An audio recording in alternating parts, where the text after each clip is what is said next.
रानी चिड़िया अपने बच्चों के लिए खाना बनाने की कोशिश कर रही है, पर बहुत कोशिश के बाद भी वो गीली लकड़ियाँ जल ही नहीं रही, क्योंकि कुछ दिनों से जंगल में बारिश रुकने का नाम ही नहीं ले रही।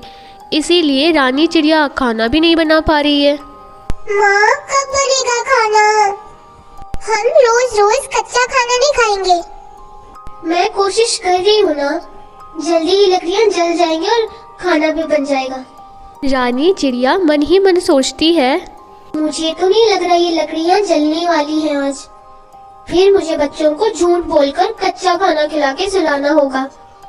रानी चिड़िया ये सोच ही रही होती है, तभी उन बच्चों के बुआ फूफा आ जाते हैं। बबलू चिड़ा उनका स्वागत करता है।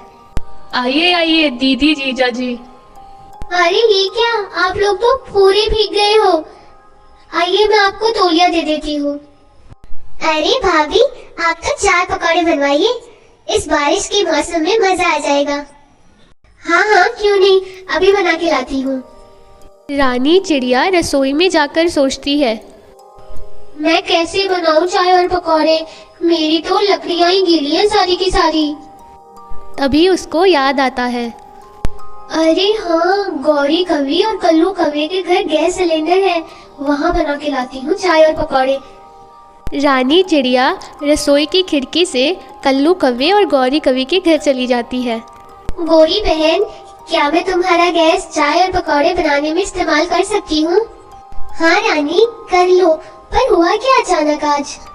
वो क्या हुआ गौरी बहन, मेरे घर बच्चों के बुआ फूफा आए हुए थे, तो बस उन्हीं के लिए चाय पकौड़े बनाने आई थी। ठीक है, तुम बना लो। रानी रसोई में चाय पकौड़े बनाने चली जाती है तो कल्लू कव्वा गौरी कवि को गुस्से से घूरता है। गौरी, दिमाग तो खराब ही हो गया तुम्हारा, क्यों यूज करने दिया हमारा गैस सिलेंडर? पता भी है आजकल कितने महंगे दाम हो गए हैं गैस सिलेंडर भरवाने के। कल्लू, तुम में दिमाग होता तो तुम कल्लू नहीं होते। तुम्हें पता भी है गैस सिलेंडर खत्म होने वाला है हमारा।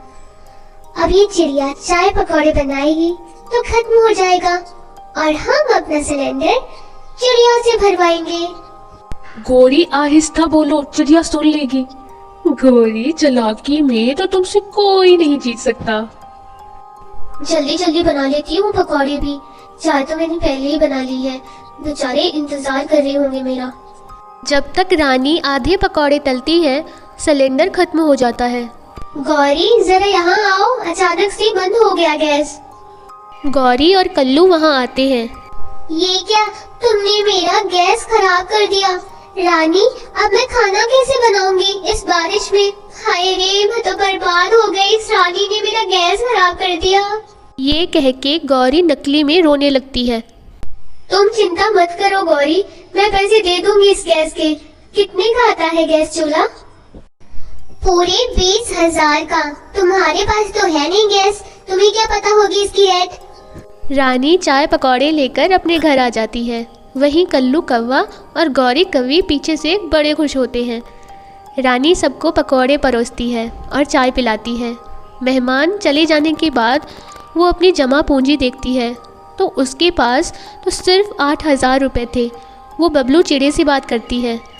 बबलू, मेरी वजह से गौरी कवि का गैस चूल्हा खराब हो गया, अब हमें उन्हें 20,000 रुपए देने होंगे। क्या बोल रही हो तुम? पर हमारे पास तो सिर्फ 8,000 रुपए हैं। वो दोनों परेशान हो जाते हैं। कल्लू कव्वा और गौरी कवि उनसे पैसा वसूलने की पूरी कोशिश करते हैं। फिर एक दिन डॉक्टर कुकू, बबलू का दोस्त, उनके घर आता है। जब चिंता के मारे रानी चिड़िया बीमार पड़ जाती है। रानी को क्या हुआ अचानक? डॉक्टर साहब, पैसे उधार दे दो, हमें जरूरत है। पर अचानक तुम्हें पैसे की क्या जरूरत आ पड़ी? रानी डॉक्टर कुकू को सारी बात बता देती है। पर गैस सिलेंडर तो सिर्फ 2,000 का आता है। मुझे लग रहा है सिलेंडर खत्म हो गया होगा उनका उसी दिन जब तुम चाय बनाने गई। वो जबरदस्ती तुम्हारा फायदा उठा रहे हैं। फिर बबलू और डॉक्टर कुकू पुलिस स्टेशन जाते हैं। कल्लू और गौरी की रिपोर्ट लिखवाते हैं। फिर कल्लू और गौरी को माफ़ी मंगवाने के लिए रानी के पास लाते हैं। रानी, हमें माफ कर दो, हमने तुम्हारे भोलेपन का फायदा उठाया, पर जेल न भेजो इस तरह। इंस्पेक्टर, इन्हें जेल न भेजो, अब ये सुधर गए हैं, है ना? फिर ना ही उन लोगों ने पैसे लिए, बल्कि अब वो सुधर भी गए थे और अब वो दोस्त भी बन गए थे, रानी चिड़िया और बबलू चिड़े के।